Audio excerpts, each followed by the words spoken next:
Gold trusted gold buyers మీరు తాకట్టు పెట్టిన బంగారాన్ని విడిపించి ఈ రోజు ఉన్న మార్కెట్ ధరకు కొనబడను.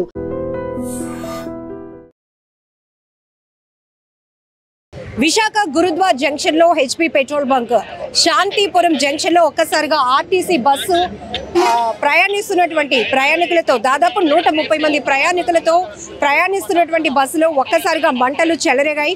పూర్తిగా మీరు చూస్తున్నారు కాలిపోయినటువంటి పరిస్థితి. 4 ఫైర్ ఇంజన్లు వచ్చి అదుపు చేస్తే గానీ మంటలు పూర్తిగా అదుపులోనికి రాలేనటువంటి పరిస్థితి. చాలా పెద్ద ప్రమాదమే తప్పిందని చెప్పాలి. ఒకవైపు ఇక్కడ మీకు హెచ్పీ పెట్రోల్ బంక్ ఉంది, మరొక వైపు పైన హై టెన్షన్ వైర్లు కూడా ఉన్నాయి. అయితే ఇక్కడ శాంతిపురం జంక్షన్ లో విధులు నిర్వహిస్తున్నటువంటి ట్రాఫిక్ కానిస్టేబుల్ అలర్ట్ అవ్వి ఇమీడియట్ గా ఫైర్ డిపార్ట్మెంట్ కి కాల్ చేయడం వల్ల వాళ్ళు ఫైర్ ఇంజన్స్ తో పాటు ఫోర్స్ అంతా కూడా వచ్చి మంటలు అదుపు చేయడం జరిగింది. ఏం జరిగిందండి? ఎన్ని గంటల ప్రాంతంలో జరిగింది? ఇది 8:30 మధ్యలో మేడం. 8:30 మధ్యలో బస్సు ఆగిందనమాట. బస్సు ఆగినప్పుడు పబ్లిక్ అంతా పాసెంజర్ ఉంటారు కదా, దిగిపోయి వెళ్ళిపోతున్నారు. ఏంటి దిగిపోయి వెళ్ళిపోతారని చూస్తుంటే బస్సు నుంచి పొగల్లాగా వస్తున్నాయి. సిగ్నల్ పడినప్పుడే ఈ సిగ్నల్ ఇంకా కదలలేదు అనేది నేను ముందుకెళ్ళి చూశాను. ఫ్రంట్కి వెళ్ళి చూడగానే ప్రజలందరూ దిగుతున్నారు. చూస్తే బస్సులో ఫ్రంట్ ఇంజిన్ దగ్గర మంటలు వస్తున్నాయి. డ్రైవర్ లేరు, ఎవరు లేరు, అందరు కిందకి దిగిపోయారు. సరే కదని చాలా ప్రమాదం అవుతుందని చెప్పి ఇంకా ఫైర్ మంటలు ఎక్కువ అవుతున్నాయి. ఎక్కువ అంటే ఇమీడియట్గా కంట్రోల్ రూమ్ వాళ్ళకి, పోలీస్ కంట్రోల్ రూమ్ వాళ్ళకి తెలియపరిచాను మేడం. తెలియపరిచి మళ్ళీ law and order police 4th law and order వాళ్ళకి తెలియపరిచాను మేడం.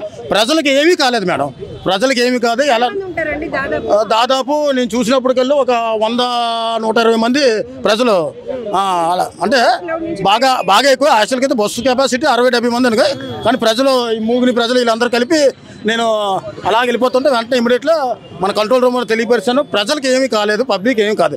వేరంగా స్పందించడం వల్ల, చెప్పడం వల్ల మన ఫైర్ ఇంజిన్ వాళ్ళు వచ్చి మొత్తం 2-3 లారీలు వచ్చి బాగా ఫైర్ చేశారు. అందరూ వచ్చారు, మన ప్రెస్ వాళ్ళందరూ వచ్చి బాగా స్పందించి ఒక్కసారిగా ఆర్టీసీ బస్సు అగ్ని కేలల్లో చిక్కుకోవడంతో తీవ్ర భయాందోళనకు గురైనటువంటి పరిస్థితి. ఎందుకంటే టైర్లు పేలిన శబ్దంతో ఒక్కసారిగా అందరూ పరుగులు పెట్టారు. అండ్ హై టెన్షన్ వైర్లు పైనుంచి ఉన్నాయి. ఇటు చూస్తే పెట్రోల్ బంక్ ఉంది. ఇమీడియట్ గా కానీ రెస్పాండ్ అవ్వకపోయి కొన్ని కాస్త లేట్ అయితే అదే కొద్దిగా లేట్ అయితే మాత్రం చాలా ప్రమాదం. ఒక బ్లాస్టింగ్ కూడా అయిందన్నమాట టైరు. వెంటనే ఇమీడియట్గా ఫైర్తో ఆపించాం. ఇది వేరంగా తెలియపరచడం వల్ల కొంచెం పబ్లిక్కి, ప్రజలకి చాలా అందుబాటులో, చాలా ఎవరికి ఏమీ కాలేదు, గాయాలు కూడా అవ్వలేదు, అంతా సేఫ్గా ఉన్నారు పబ్లిక్ అంతాను. కాకపోతే ఆర్టీసీ బస్సు కాలిపోయిందమ్మా. అది విశాఖ గురుద్వార్ దగ్గర ఉన్నటువంటి పెట్రోల్ బంక్ ఆపోజిట్ లో ఆర్టీసీ బస్సు దగ్ధమవుతున్న దృశ్యాలు మీరు చూస్తున్నారు. అసలు ఏం జరిగింది? ఒక్కసారిగా బస్సు ప్రమాదానికి గురి కావటం. కండక్టర్ గారు ఏమైంది అసలు? మేము కుర్మన్పాలెం నుంచి 7:10కి బయలుదేరామండి. విజయనగరం వెళ్తున్నాం. చాలా విపరీతంగా అయిపోయింది. జనాలు కూడా విపరీతం, అంత ఇంత కాదు, వద్దు అంటున్నా ఎక్కేస్తున్నారు. తర్వాత మరి అది ఇక్కడికి వచ్చేటప్పుడు బండి ఆగింది. వెనకాల ఆటో వాళ్ళు వచ్చి బాబు లోపల నుంచి మంటలు వచ్చేస్తున్నాయి చూసుకుంటే కింద దిగి చూసాము. చూసేది అప్పటికే మంటలు వచ్చేస్తున్నాయి. జనాలు అందరినీ కింద దించేసి మేము కింద దిగిపోయాము. అసలు అగ్నిమాపక సిబ్బంది ఎంత ప్రయత్నిస్తున్నా కూడా మంటలు అదుపు రాలేనటువంటి పరిస్థితి ఉంది. మరొక వైపు ఇప్పుడు ఈ బ్లూ కలర్ డబ్బాలో నీళ్ళు మావి కదా, మావి కాదు ఆలివి. సో ఇంకా ఎక్కువ శాతం ఇక్కడ మనకి పెద్ద పెట్రోల్ బంక్ కూడా ఉంది గురుద్వారా జంక్షన్ లో. ఇక్కడ మనం చూసే కనుక ఇది అదుపులోనికి వచ్చే ప్రయత్నం అయితే కనుక అగ్నిమాపక సిబ్బంది చేస్తున్నారు. ఓవర్లోడ్ అంటే ఎంతమంది స్ట్రెంత్ ఉండొచ్చు అంటారు? పొద్దునకే ఓవర్లోడ్ అంటే ప్రజెంట్ బ్యాంక్లో 130 మంది ఉన్నారు. 130 మంది ఉన్నారు. ఈ సర్వీస్ ఏంటండి? ఎక్కడి నుంచి? విజయనగరం, కోర్మన్పాలెం నుంచి విజయనగరం. కోర్మన్పాలెం టు విజయనగరం అంటే మార్నింగ్కే అంత స్ట్రెంత్ రావటం వల్ల వెహికల్స్ ఫిట్నెస్ లేని పరిస్థితులు కూడా చూస్తున్నాం కదా. బస్ ఫిట్నెస్ ఎట్లా ఉంది? ఫిట్నెస్ బాగానే ఉన్నదండి. మేము రోజు ఇదే బండి, చాటు బండి కదా, రోజు వెళ్తుంటాం కదా. ఈ రోజు చాలా ఎక్కువ అయిపోయారు. ఆటోలో స్ట్రైక్ అంటున్నారు, దాని మీద ఎక్కువ వచ్చారు. సో ఇక్కడ మీరు సిగ్నల్ లో ఆపేటప్పటికి మంటలు వచ్చాయి. ఆటో వాళ్ళు చెప్పారు మాకు, బాబు ఏదో మంటలు వస్తున్నాయి. సైడ్ నుంచి ఫ్రంట్ డైర్ నుంచి వచ్చాయి. ఆటో వాళ్ళు మాకు చెప్తే మేము చూసి అప్పుడు వాళ్ళందరినీ కింద దించేసాం. అప్పుడు ఫైర్ పెద్ద అయిపోయింది. మీరు అదే బస్సులో వస్తున్నారా?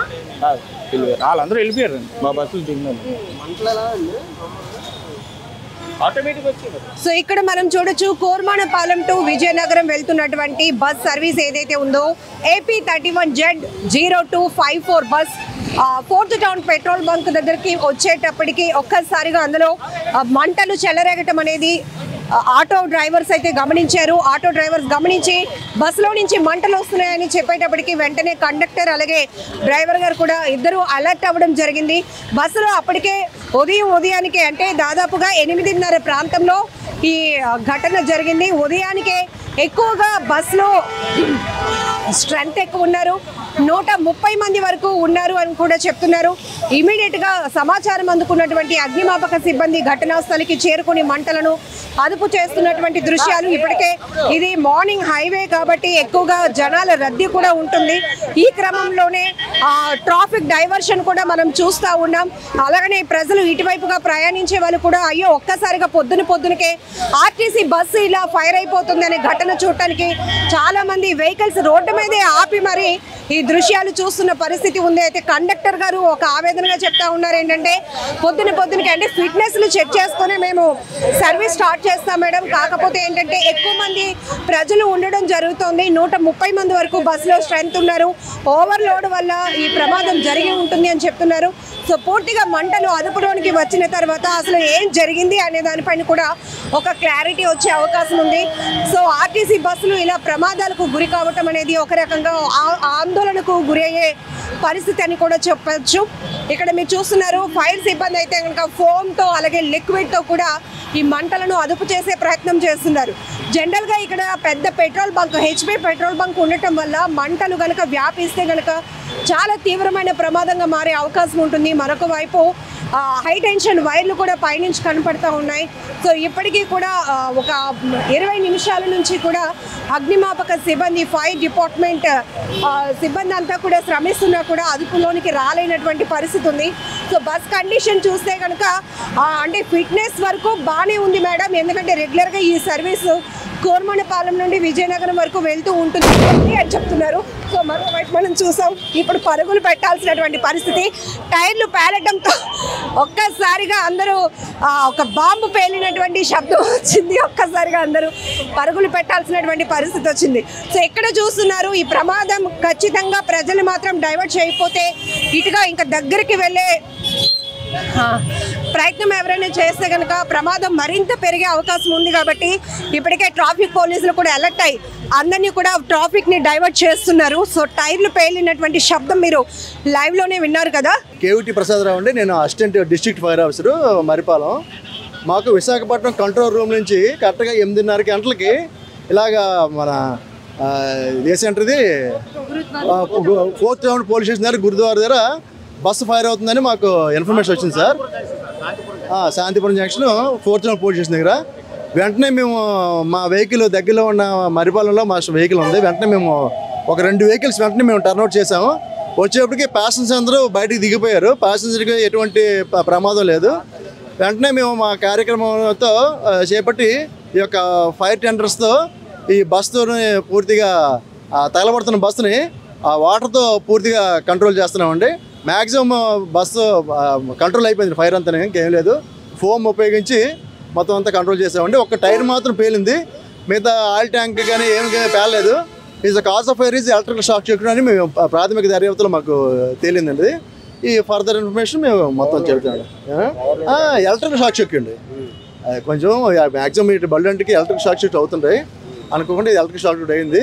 ఆయన వెంటనే డ్రైవర్ అందరూ అప్రమత్తం చేశారు, వెంటనే ప్యాసింజర్స్ అందరూ బయటకు వచ్చారు, దాంతో పెద్ద ప్రమాదం తప్పింది.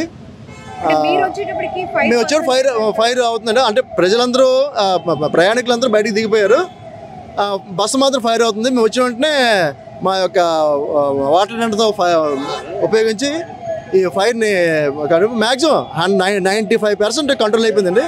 కాకపోతే బస్సు మాత్రం డ్యామేజ్ అయిందండి. ఎంతమంది మ్యాన్ పవర్ వర్కౌట్ అయింది, అలాగే ఎన్ని ఇంజిన్స్? ఒక 4 ఇంజిన్లు, అంటే విశాఖపట్నం నుంచి ఒక 2 ఇంజిన్లు, మరిపాలెం నుంచి ఒక 2 ఇంజిన్లు వచ్చాయండి.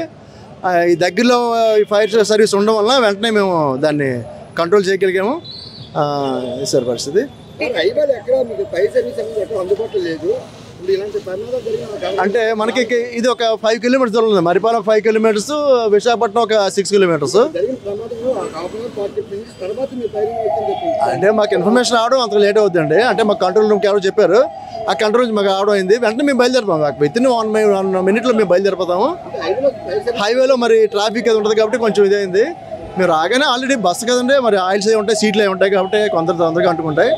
మ్యాక్సిమం మేము ఎవరికి ప్రయాణికులకి గాయాలు కానీ చనిపోవడం కానీ జరగలేదు. అప్పుడు బస్సులో ఒక 50 మంది ప్రయాణికులు ఉన్నారని చెప్తున్నారు డ్రైవర్లు వాళ్ళు కదా.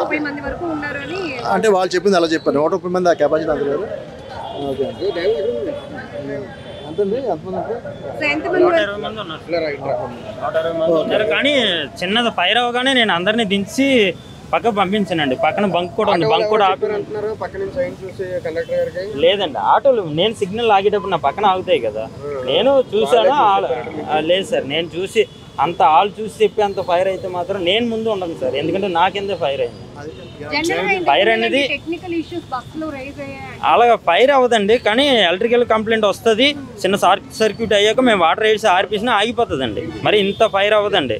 కాకపోతే ఏంటంటే వర్షం పడడం వల్ల మేము సైడ్ రోడ్ల నుంచి అటు నుంచి ఇటు నుంచి వచ్చేటప్పుడు వాటర్ ఎక్కువ తుల్లిపోవడం వల్ల అది ఎక్కువ ఫైర్ అవ్వడానికి కారణమైందండి. కానీ ఎప్పుడైతే ఫైర్ అవుతుంది అనగానే నేను ముందు ప్యాసింజర్ని అందరినీ, స్టూడెంట్స్ కానీ చాలామంది ఉన్నారండి, దించి ముందు సైడ్కి పంపించి బంక్లో 120 మంది ఉంటారు సార్. 120 మంది ఓవర్లోడ్ వల్ల కూడా అవుతుంది. కానీ ప్రజెంట్ అయితే ఎలక్ట్రికల్ షార్ట్ సర్క్యూట్ సార్. బండికి కూడా మొత్తం అది సెన్సర్ సిస్టమ్ అండి. అది మొత్తం వైరింగ్తోనే. స్టూడెంట్స్ ఎక్కువ అండి. Students compulsory bus. ఎందుకంటే అవంతి కాలేజీ, రఘు కాలేజీ, ఇది కోరమనపాలెం నుంచి విజయనగరం అండి. ఎక్కువ స్టూడెంట్స్ ఎక్కువ ఉన్నారండి బస్సు. మంటలు అంటే అప్పుడు టైం 8:20 అలా అవుతుంది మేడం. ఆ టైంకి బండి ఇక్కడ ఒక 2 నిమిషాల ముందు చిన్న స్మెల్ వచ్చింది. సిగ్నల్లో ఆపాను మేడం. సిగ్నల్లో ఇంకా నాకు గ్రీన్ ఉంది కానీ దగ్గరలో ఇంకా ఆపేసాను. ఆపేసి స్మెల్ వస్తే కండక్టర్ గారిని దిగి చూడమన్నాను. స్మెల్ వస్తుందో ఒకసారి చూడండి అంటే ఆయన కిందకి దిగి చూశారు. చిన్న మంట వస్తుందని చెప్పగానే ముందు ప్యాసింజర్లు అందరినీ దించేసి సైడ్కి పంపించి తర్వాత వాటర్ వేసి చూశాను మేడం. ఆగలేదు. ఈలోపు అలా ఫైర్ ఎక్కువైపోతుంది. పాయింట్లో కానిస్టేబుల్ ఉంటే వెంటనే వచ్చారు. వస్తే ఇలా ఫైర్ అయిపోతుందంటే ఫైర్ ఇంజిన్కి ఫోన్ చేశారు. ఇప్పుడు వచ్చారు మేడం, ఆర్పుతున్నారు. అంతే, ఎవరికి జనాలకి ఏం కాలేదు. వెంటనే చిన్న ఫైర్ రాగానే జనాలందరినీ దించి పక్క పంపించాం మేడం.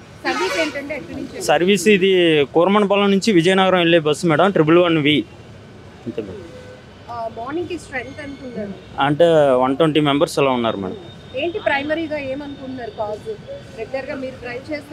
అంటే వర్షం పడ్డది కదా మేడం.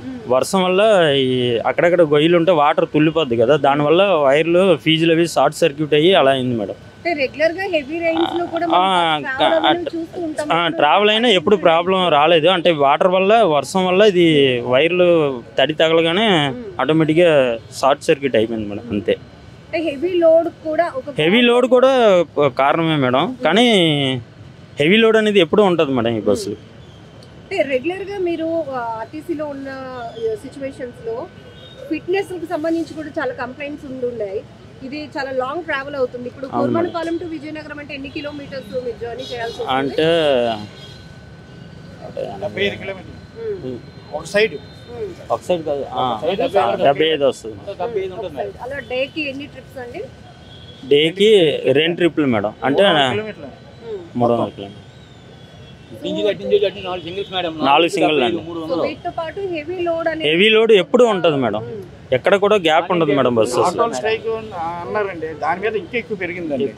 ఆటోల్ స్ట్రైక్ అని అన్నారు, దాని మీద ఇంకా జనాలు ఎక్కువ పెరిగారు. అందువల్ల విపరీతం లోడు 130 దాటిపోయారు.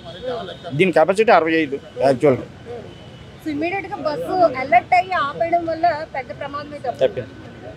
తప్పింది. నిజంగా ప్రస్తుతం ఉన్నటువంటి సమాజం దేనికి ప్రయారిటీ ఇస్తుంది? ఆర్థిక సంబంధాల చుట్టూ మాత్రమే తిరుగుతుంది. మళ్ళీ ఎన్నికలంగానే చాలా విరక్తి కలుగుతుంది. మంచి అనిపిస్తుంది కదా, లేడీస్ కూడా ఛాలెంజింగ్ జాబ్స్ చేసినప్పుడు చాలా బాగుంటది. ట్రాఫిక్ అసిస్టెంట్స్ గా నియమించిన ట్రాన్స్జెండర్స్ అందరితో సాల్యూట్ చేయించుకుంటున్నారు. ఫుడ్ డెలివరీ ఇవ్వటానికి వెళ్ళినటువంటి డెలివరీ బాయ్ అనిల్ పై కళ్ళ ముందు